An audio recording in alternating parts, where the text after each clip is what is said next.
Well, happy Sunday, everybody. I hope you've gotten off to a start today on your follow-up, your action plan. And I am just now kind of getting to this today. So I'm sorry I kind of hoped to do this earlier, but there's a lot of things happening in my house. So I'm going to try this video, and you're probably going to see dogs. You're probably going to see teenagers and their friends coming through. My husband's coming in and out. He's doing some stuff in the backyard. So who really knows how this is going to go? And I'm probably going to divide it up into several different little videos.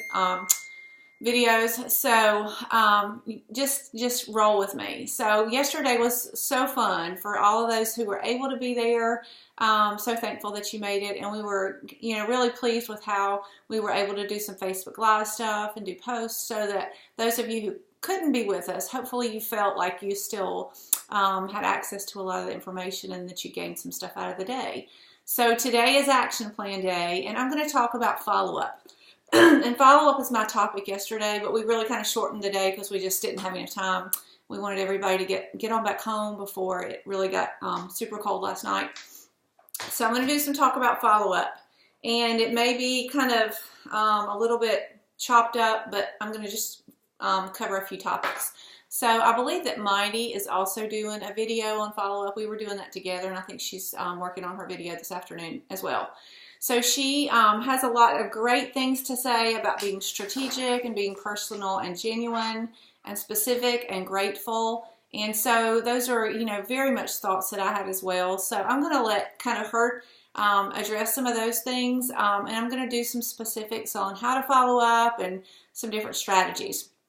So, I would say, though, just to start out, is a big picture in follow-up is that this really is a relational business, and you are inviting people to be part of what we're doing in Beautycounter, to use our products. So we do obviously sell products, but really what you're doing is you're establishing relationships with people.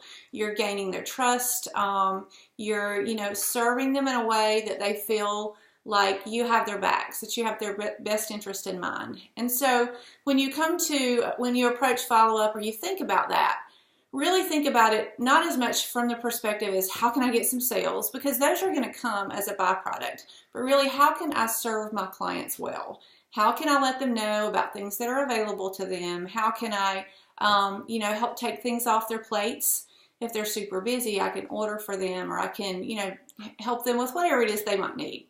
So I think when you kind of have that shift in mindset, that follow-up is really about taking care of the needs of your clients. And then when you do that, you strengthen those relationships, and the orders are going to come, the sales are going to come. So that's just kind of the first kind of bigger picture thing that I wanted to share.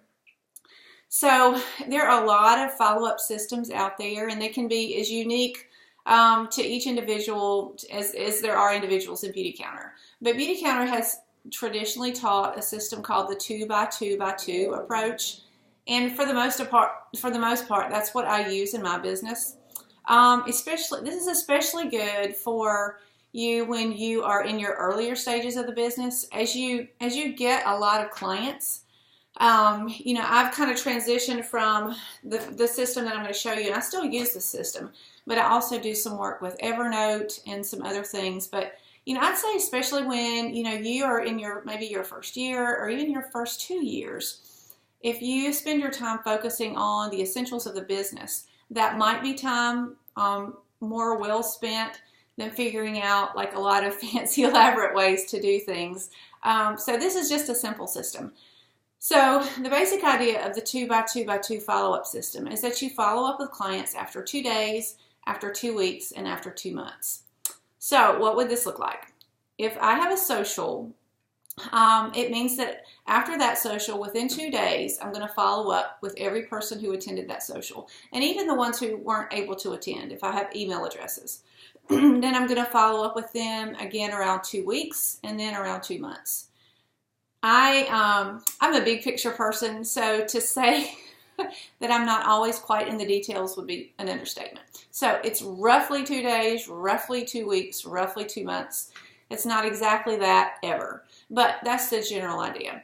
So what I do is every time I have a social, usually that night or the next day, I'll enter those orders. And when I've entered the orders, I send out a response email to everybody who attended the social, and like I said, anybody else. I also add the email addresses of anybody else who is a new client who has placed an order since the last time I sent one of these emails. So usually every 2 to 3 weeks, I'll be sending one of these emails. And the gist of the email, and I can post this a little later, just is my 2-day follow-up. Dear friends, or hello friends, I wanted to thank Jill for hosting the lovely social this afternoon. She and I both appreciate you stopping by. Hope you found the information helpful. Socials are one of the ways we spread the word about our mission and products. And I just go on to say, I've entered your orders. You should be receiving those in the next few days. I tell them if how to reach out to me if they're interested in hosting a social or getting information on the business. And then I say, I also want to put some things in writing that we covered at the social. So I attach the never list and kind of remind them what that's about. And I attach the whatever video I showed at the social. I'll attach the link to that. And then I tell them how they can order, that they can go to my website and use their email address to get into their account, and then a temporary password that I've established for them. And, then I just tell them that they're going to be, when they place an order, they're added to our mailing list. Those will come periodically. They can unsubscribe at any point. We're releasing several new products in the coming months. I don't want you to miss anything. Warmest regards, Alicia Grimes. So that's kind of my 2-day touch. The other thing that I do is when I place their orders, or if they have ordered from my personal website, we get an order confirmation. If I place their orders behind the counter, I usually take a screenshot and do this. But let's say I get the order confirmation for Beautycounter. It says somebody has placed an order from a personal website. I probably did that for them if they were at a social. So I just take that email that I get from corporate and I forward it to the person who placed the order, or the person who the order belongs to. And I just forward that. I know that they also get an order confirmation, but I want one to come from me. And so I just forward it, and at the top, I just say, here's your order confirmation. You probably received one as well. You're going to love the cleansing balm. Can't wait to hear about it. I'll touch base in a few days. And so that's kind of 2 touches within the first 2 days. If I place their order from behind the counter, I'll take a screenshot of their order confirmation and just attach it in an email and say, just wanted you to see the details of your order. That's probably going to ship out in the next couple of days. I'll touch base. Let me know if you need anything in the meantime. So that's the 2 days. Then I take all of those client profiles, new clients, the sheets that I had from the socials, and I put them in a folder. Now, this is where I was really tempted to get a really fancy folder and a really fancy notebook for this video. Here is my notebook that I'm going to tell you about. Boring. It's black. It does have a couple of cute things. On the back, it says, John Travolta, I've got bills, they're multiplying. But anyway, then I thought, well, at Beautycounter, we're all about transparency, so I don't really have a fancy notebook, and I don't really have a fancy folder, but this is what works for me. So I take those client profiles and their orders, and I put them in a folder, and it says, you can't read backwards, new clients, recent socials, November and December. So these are all the sheets that I have, all the order forms for new clients who placed orders in November and December. So I have a different sheet for each one of them, and I'll tell you about these sheets. And I keep these in a folder for 2 months. So after a couple of weeks, I will open my folder up and I will pull out the block. Let's say Scarlett had a social. And here are the order forms and sheets from Scarlett Social. And I will touch base with every one of these people. Typically with a text. There's some people that I know that particularly like phone calls, and I'll call them. But I'm a texting person. I know that there's pros and cons to that. So for the most part, I'll just touch base with them and, say, wanted to see how it's going, whether you like the products. I'll probably send them like a little product video or something like that if I can, if there's something associated with something they ordered. And then maybe attach the hostess, a link to the hostess rewards, or just whatever the next step I want to take with that particular person. And actually, I don't send all that in the first text. I just say, you know, hey, Amy, how are you liking your products? What do you think? And I'll wait for her to respond, and then I'll kind of keep the conversation going. So that's my 2-week touch. And then after 2 months, I'll do the same thing. I'll probably in one of those, either the 2-week or the 2-month, I'll make that a personal call. Unless it's somebody that I just know is not going to really appreciate a personal call. So then when I'm finished with my 2-month, I transition those people to my like permanent follow-up system, which is a notebook. So just a couple of details on just a few things that I've developed that help me. I don't know if they'll help you, but maybe they will. So when I have, let's see here, let me find an example.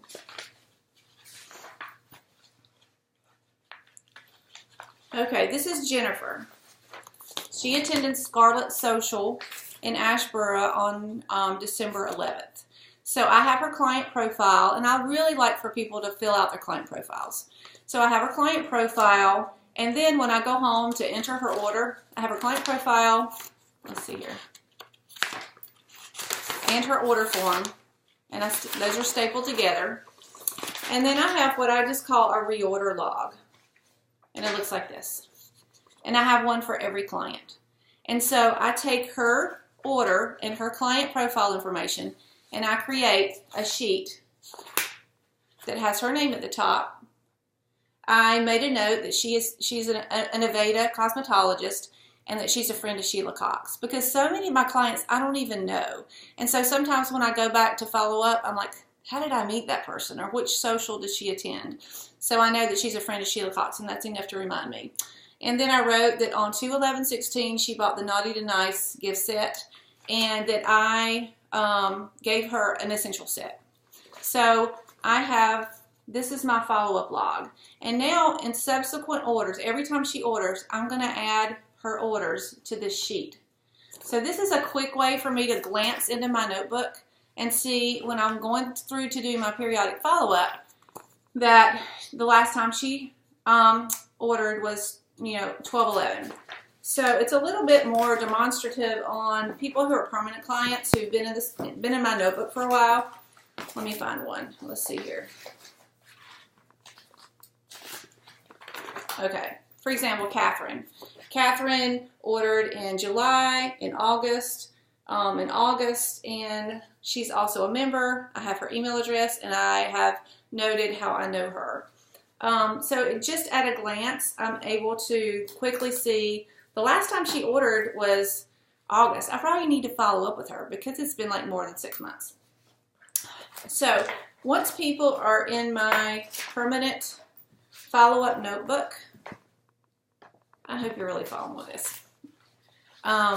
They move from the new client, recent social status, to permanent client status. I'm going to have you forever. So what I do with this notebook is it's really simple. It just has a set of tabs that are A to Z. And then I just add the person alphabetically. So under A are all my A clients. And I just stick those, I hole punch them, put them in this notebook. And then, let's say Beautycounter has a promotion, and I'm going to talk about that in a minute. Use the Beautycounter promotions to do your follow-up. When, let's say tomorrow, I open my email, like, oh, we have a new product. Do you know what it is? You should know by now. It's exciting. But we have a new product, and I want to follow up with my clients to let them know. I'm going to do several things, but one thing I'm going to do is open my notebook and say, okay, anytime Beautycounter has a promotion, I'm going to take some time to do follow-up, just my standard everyday type follow-up. So I have a sticky note at the top, right here. I open it up, and there's Amy Pugh. She's the last place I stopped when I was doing follow-up. So I open her sheet, I look over it to see if there's anything on there that she might need, anything that she, probably needs to reorder, and then I can reach out to her with a text about the promotion and also ask her, just if she needs, more of her rejuvenating or whatever it is I want to do. So that's my 2x2x2 system. And it has worked really well for me. I also use a couple of other things. Follow Up Friday is an idea from Laura Wells. Super simple. It's just the idea that on a given day when you decide that you're going to follow up with clients, it's just some verbiage that you use that I think makes people feel a little bit more comfortable with the fact that you're following up with them. I'll post this as well, but this is Laura's. Or maybe this is mine and I tweaked it from Laura's. Hi Kim, it's Follow Up Friday. I'm calling all of my friends who I've given products to, or anybody who's tried anything or said they wanted to order, but haven't ordered, and I want you to know I'm following up. I'm actually placing an order today and wondered if you would like to add anything. So that's not the best verbiage. I don't know that that's my favorite one, but that's actually intended for people who've just tried samples. So I think when people think that they're part of a group, that you're following up with everybody, you haven't like singled them out because they haven't called you back, or because they tried samples, 6 months ago and haven't given you the time of day. I think they feel safer when they're part of a group. Hey, I'm following up with everybody today. Just wanted to check in, wanted to let you know about some promotions that are out, and wanted to let you know that you have a credit on your account. Anything like that is going to come across more helpful and feel a little bit different than, hey Kim, I haven't heard from you, and are you ever going to place an order? So, at Beautycounter, we just want to be really, really gracious. And I'm going to stop this video in a minute and start a different one on another kind of related follow-up topic, but it's a little bit different. But I guess just in closing this one up, I would say in all of your follow-up, in all of your business, err on the side of being overly gracious. If you're going to err on one end or the other, I would much rather it be said of me that I was, so gracious than demanding or edgy or pushy. So, if when people don't respond to your text, when they don't respond to your follow-up, Jen Erdl has said this so many times, just assume they're busy. Don't assume that you need to be offended or that they don't like you or that they're trying to avoid you. But if they're like me, and I think if you're like most of us, there's so many things that I just don't get to. I just get busy, or I see it on a text and I'm in the car and I think, well, I'll think about that later, or I'm at a ball game, or, headed to a church meeting, or a foundation meeting, or whatever it might be. And, that thing is just buried. And my husband can tell you that he has to ask me to do things like a dozen times, usually before those get done. And I'm just not the greatest with all the details. I'm a big picture person, and there are a lot of us out there. And so be gracious to people and be helpful. It's really hard. I think, all of us realize it's hard to find that fine line between too much and not enough. But I think I've learned over the past 3 years that most people, they are interested in our products. They do want to figure this part of their life out. And so we're here to help with that. And so just be gracious along the way. So I'm going to stop and I'll start another one in just a second.